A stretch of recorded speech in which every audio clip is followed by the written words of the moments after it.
Hello guys, welcome back. तो इस video में हम डिस्कस करेंगे एक ऐसे encoding and decoding by Stuart Hall. So before starting, do not forget to subscribe for more videos, and if you want video for any other literature, so you can also comment down and I'll provide you with the video ASAP. Moving forward, encoding and decoding क्या है ये, कब publish हुआ था ये ऐसे? तो basically ये ऐसे स्टुअर्ट हॉल ने लिखा था और 1973 में ये पब्लिश हुआ था। बेसिकली स्टुअर्ट हॉल हमें ये समझाना चाहते हैं कि कैसे जब कोई भी मीडिया के थ्रू कोई भी मैसेज दिया जाता है, कोई भी बात की जाती है, तो जो ऑडियंस है वो उस मैसेज को कैसे समझती है, उस मैसेज कैसे इंटरप्रेट करती है। बेसिकली इसी सेंडर मैसेज रिसीवर पैराडिज्म की बात की जाती है एनकोडिंग एंड डिकोडिंग एसे में। तो हमने इस एसे को कुछ की कॉन्सेप्ट्स में, कुछ पॉइंट्स में डिवाइड कर दिया है ताकि समझना इजी रहे और इन आंसर्स को आंसर करना भी इजी रहे।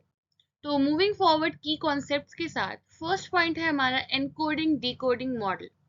तो हमारे जो स्टुअर्ट हॉल हैं वो हमें बताते हैं कि एक प्रोसेस है एनकोडिंग और डिकोडिंग का। जब सोचो कि मैं टेलीविजन पे एक रिपोर्टर हूँ, ठीक है, मैं रिपोर्टिंग करती हूँ, उसके बाद मैं उस सारे की सारी न्यूज़ को रीड भी करती हूँ। तो बेसिकली मैं क्या करूँगी, मैं ना कुछ इस तरीके से रिपोर्ट बनाऊंगी कि वो थोड़ा एनकोडेड लगे, यानी कि लगे कि मैंने बातों में बातें छुपाई हुई हैं, कोई बात दूसरी बात की तरफ इशारा कर रही है। आप ऑडियंस हो, आप मेरी बात सुन रहे हो, तो आप उस मैसेज को डिकोड करने का ट्राई करोगे।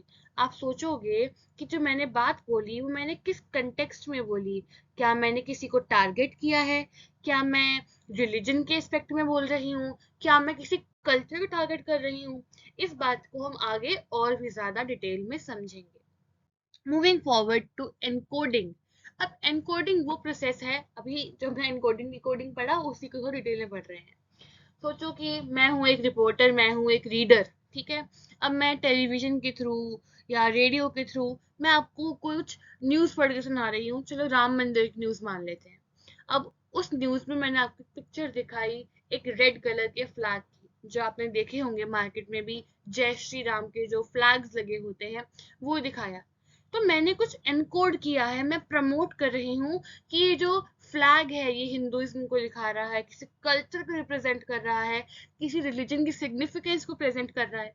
तो जब आप उस फ्लैग को देखोगे तो आप मेरी बातों के साथ साथ एक कल्चर को भी इमेजिन कर पाओगे। सो this is encoding, science, symbols, किसी भी चीज का यूज करना ताकि हम कुछ अलग सा एंगल डाल सकें अपनी बात में, कुछ एनकोड कर सकें, कुछ इसमें छिपा सके बात में, ताकि जो ऑडियंस है वो उसको समझ पाए। चलो तो मैंने एनकोड कर दिया, अब डिकोड कौन करेगा? जो उसको सुन रहा होगा। जो ऑडियंस है वो इन मीडिया मैसेजेस का मतलब निकालने का ट्राई करेगी। अब वो चाहेंगे, वो देखेंगे। सोचो एज अ हिंदू बॉय, एक छोटा बच्चा है जो हिंदू है, वो उस फ्लैग को देखेगा, उसकी सिग्निफिकेंस उसको पता है क्योंकि वो मंदिर जाता है, ये करता है। बट सिमिलरली एक दूसरे कल्चर का आता हुआ जो बच्चा है, अगर सेम वो मैसेज को देखेगा तो उसका जो इंटरप्रिटेशन होगा it will be different to the Hindu boy. So this is decoding. So according to cultural backgrounds, cultural experiences, every person has a different interpretation for decoding a message encoded by a person. तो यही बात है कि decode करने के अलग अलग तरीके होते हैं हर पर्सन के थ्रू, जैसे कल्चर से वो आए होते हैं, अपनी सोशल कंटेक्स्ट में, अपने कल्चरल कंटेक्स्ट में वो उस बात को समझने का, उसका मतलब निकालने का ट्राई करते हैं। Dominant hegemonic position. चलो चलो चलो एक बात कर लेते हैं। मैंने एक फ्लैग की पिक्चर दिखाई ये सोच के कि जो मेरी ऑडियंस है ना, वो, अगर मैं किसी और कंट्री का, not taking name of any specific country, क्योंकि फिर इन बातों से कुछ ना कुछ कॉन्फ्लिक्ट हो जाते हैं। आप अपने, अब मैं ये मैन कोड कर रही हूँ कि मैंने कोई, आप इंडिया से बात कर रहे हो, आप इंडिया से मेरा वीडियो देख रहे हो, अगर ये कोई और कंट्री से देख रहे हो तो आप किसी और कंट्री को इमेजिन कर लो कि मैंने आपको कोई और कंट्री का फ्लैग दिखाया और कुछ भड़काऊ, कुछ भड़काने वाली बातें बोल दी।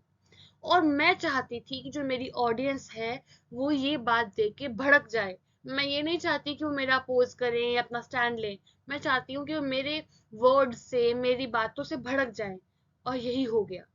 जो मैंने प्रोड्यूसर ने इंटेंड किया, जो मैंने एनकोड किया मैसेज में, मैं चाहती थी कि ऑडियंस बिल्कुल उसी तरीके से डिकोड करे, भड़क जाए, और ऑडियंस ने भी वही किया। तो ये हो गई डोमिनेंट हेजेमोनिक पोजीशन, कि जो ऑडियंस है वो वही मीनिंग निकाल रही है मेरी बात का जो मैं चाहती थी, जो मैं चाहती हूँ। So this is dominant hegemonic position. Moving forward to negotiated position.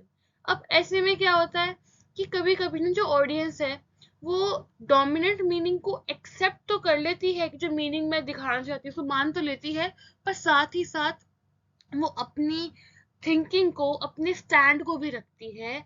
वो ये भी चाहती है कि वो अपना पॉइंट रखें और मेरी बात को रेजिस्ट करें, यानी कि जो मीडिया वाला है उसकी बात को रेजिस्ट करें और अपना पॉइंट सामने रखें। This is negotiated position. Next is oppositional position. अब इस टाइप में क्या होता है कि जो ऑडियंस है ना वो मेरी बात मानेगी ही नहीं, वो मेरा जो पूरा मतलब है, मेरा एनकोडेड मैसेज है, उसको रिजेक्ट कर देगी और वो अपनी तरीके से डिकोड करेगी। और अगर उस ऑडियंस को मेरी बात गलत लगेगी तो वो अब पूरा अपना स्टैंड लेंगी और अपने जो डिकोड किए मैसेज पे अपने सोशल एक्सपीरियंस से, अपने कल्चरल एक्सपीरियंस से उस बात को सामने रखेंगी, अपनी इंटरप्रिटेशन को बताएंगी। I hope this is clear. Moving forward to the significance. अब क्या सिग्निफिकेंस है इस ऐसे की, एनकोडिंग एंड डिकोडिंग क्यों लिखा गया, क्या मतलब है इसको बताने का? So basically it is challenging the linear model. जो हम कहते हैं कि कम्युनिकेशन में एक बंदा कुछ बोल रहा है, जो सुन रहा है वो रिसीवर है, मैं सेंडर हूँ, और हम क्या ट्रांसमिट कर रहे हैं, हम मैसेज ट्रांसमिट कर रहे हैं, यानी कि एक बंदा दूसरे बंदे को कोई ना कोई मैसेज, कोई ना कोई बात बता रहा है। This is the linear model of communication. तो इस मॉडल ऑफ कम्युनिकेशन को स्टुअर्ट हॉल का ये ऐसे चैलेंज करता है कि communication is not a straightforward process. It is a little complex. It is about how we interpret. It is about कि हम कैसे बातों को समझते हैं, कैसे हमारी ऑडियंस खुद का मीनिंग निकालती है। Next is cultural studies. ये जो ऐसे है ये कल्चरल स्टडीज में एक फाउंडेशनल टेक्स्ट है, यानी कि जो भी हम कल्चर के बारे में जानना चाहते हैं, कि हमारा हर आइडिया, हमारी हर बात हमारे कल्चर से अफेक्टेड होती है। अगर मैं कोई स्पेसिफिक कल्चर से बिलोंग करती हूँ, again not taking name of any specific culture, तो मैं उस कल्चर को सपोर्ट करूंगी, उस कल्चर की बातें ज्यादा करूंगी, उस कल्चर की अच्छाई सुनना पसंद करूंगी if I connect with that culture. तो बेसिकली ये ऐसे की कल्चरल स्टडीज में भी बहुत ज्यादा सिग्निफिकेंस है। This is the end for this video, and if you have any doubts you can comment down and I can assure you to clear your doubts. Thank you guys.